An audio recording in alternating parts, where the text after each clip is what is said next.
har na taɓa tunan muke zuwa gidan karuwai da shi. Layi Ismail gwanin caca ne. Allah ya ji ɗan Ismail. Rayuwa kenan. Kuma kirki wallahi. Allah ya gafarta mai. Kowa ba shi sai da anguwa.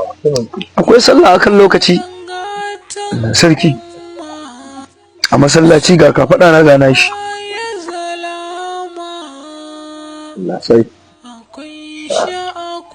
Ya kowa ba shi da anguwa mutumin kirki. Ah, ya dai? Na kai shiru ne. Lafiya?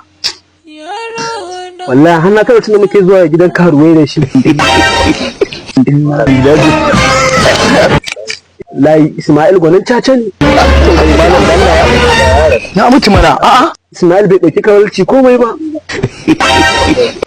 Amma sai dai an ce idan mutum ya mutu ba a faɗin aibin shi. Kai Allah ji ɗan shi. Wani irin abu ne? Ba.